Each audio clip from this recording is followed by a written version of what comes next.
Hey, what's up everybody? Welcome back to the channel. It's been a while, but in this video I'm going to talk about SAT reading tips. I used to be a very fairly low scorer on the SAT reading section, and then I practiced a lot, and eventually I got to the point where I was consistently scoring between 750 and 800 on all the practice exams of SAT reading that I was getting. And I scored 780, I think, on the real SAT reading section, and I think that when I was initially approaching the SAT reading section, I used to think that it was all about luck. Like, you kind of had to know what the reader was, or what the test writer was thinking when they were writing the question. You had to have the same thought process, and you had to just get lucky. And eventually I realized that you can there's a system that you can use to break down the SAT reading section to consistently get a good score in the SAT reading section. And this is the same strategy that I used for the MCAT eventually, for the critical reading section of that. And I think that you can pretty much break down the SAT reading section and do a couple of things to really enhance your practice for the SAT reading. So that's what I'm going to talk about today. This is also a system that I've taught to like over 100 people since I graduated high school, of how to approach the SAT reading section. And so this is a thing that almost 100 people have done to improve their SAT reading score. So the first thing that I would recommend people, is I would recommend them to do practice questions for the SAT reading section, but don't read the answer choices. So I would take a piece of paper or my hand, and I've talked about this before, but I would cover up the answer choices. And then I would try to think about what my guess would be based on the question. So I would read the SAT passage, and this would be untimed, so that I could actually have the time to think about what answer would be. And then on a separate piece of paper, I would write quickly what my answer would be to the question that they're asking without looking at the answer choices. I would do that for all the 10 questions for the passages. And then I would look at the answer choices now for the 10 questions, and I would ask how closely, well, first of all, I would try to figure out what is the correct answer for each question. Then I would ask myself, how closely does my written answer choice match up with their answer that they have chosen? So if I can do 4 or 5 passages, and eventually I can get to the point where what I'm thinking is the correct answer without looking at the answer choices actually matches up with what their correct answer is actually, then that means that I'm thinking like the test writer. And that's the goal of the SAT reading section, is to think like the test writer. If I'm able to write an answer and say, and that is the correct answer, like they ask, what does this word mean in context? And I'm able to say, like, this word means blank, and they have an answer choice that says blank. That means that I am 100% thinking like the test writers.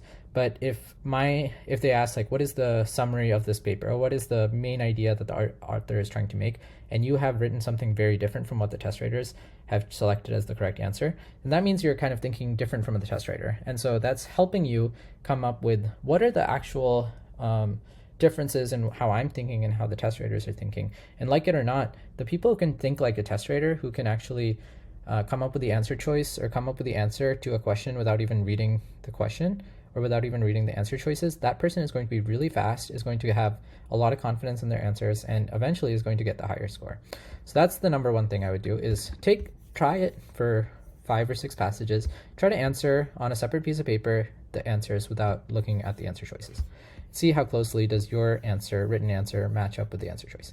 Second thing is annotate every time the author has a different viewpoint. So sometimes, especially in science passages, authors will describe a viewpoint, and then they'll go into a different viewpoint, and then they'll go into a different viewpoint. They'll be like, oh, this experiment is important because of this, but other people say this is important because of this.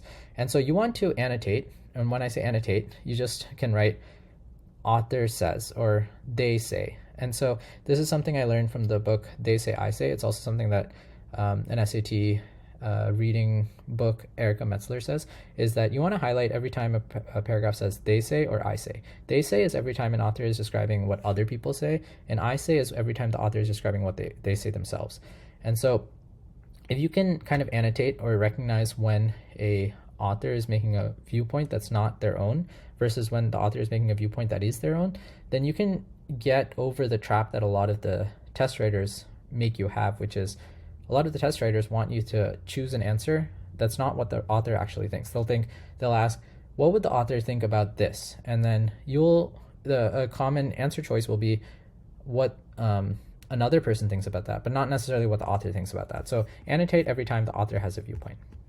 Okay, this is called the newspaper strategy, which is something I did for the MCAT, not the SAT, but I wish that I did it for the SAT.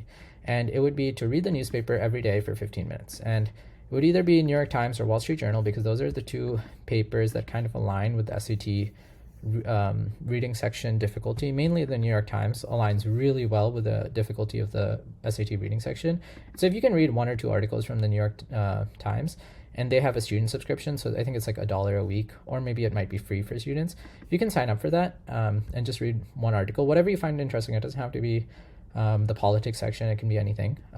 It can be sports if you want, but just read an article and it's going to help you a lot, I promise. Okay, the next thing I would say is that the next time you find yourself reading a book, reading anything for school, reading something, it could be like reading anime or something, ask yourself some questions based on what you're reading. So if I was reading Dragon Ball Z, which is an anime, and I was reading the manga for that, then I would ask myself, well, what does this character think about this? What would the author say about this? What would this, I would try to figure out questions, and I would try to be thinking like an SAT test writer. So maybe anime is not the best way, but let's say I'm reading a book about medicine. Let's say I'm reading Steven Pinker's book on language acquisition. So that book is about, he's trying to argue about whether babies are a blank slate and they learn language themselves, or do they have this innate process for learning language that they're born with. And so I would try to ask myself questions like, what would Pinker think about this theory? What would Pinker argue about this theory? Why would he think this versus this? And so I try to be coming up with questions that an SAT test writer would come up with if they were reading that passage and coming up with questions. And so every time you read something, come up with a question. Okay, the next tip is understand contextual vocabulary. So people think that SAT reading is big on vocabulary. It's not really, it's big on contextual vocabulary. Honestly, a lot of times, if they're asking you what a word means, it's not usually what it actually means. That's kind of to trip you up. It'll ask you what the second or third meaning of that word is.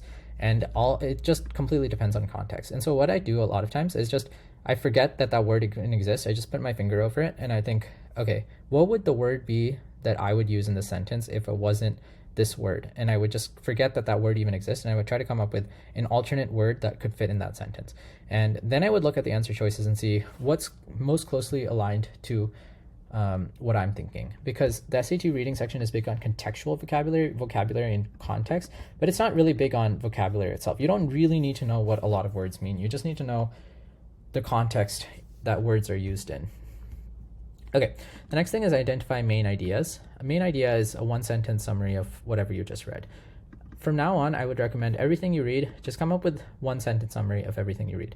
If it's, again, like anime or comics or something, just come up with a one-sentence summary of what you just read. Spider-Man jumped to the building and Green Goblins met him, or something like that. I don't know. Just come up with a one-sentence summary of everything you read from now on. And so that's going to help you with at least one or two questions each passage you go through, because they're always going to ask about the main idea or the primary point or whatever it is.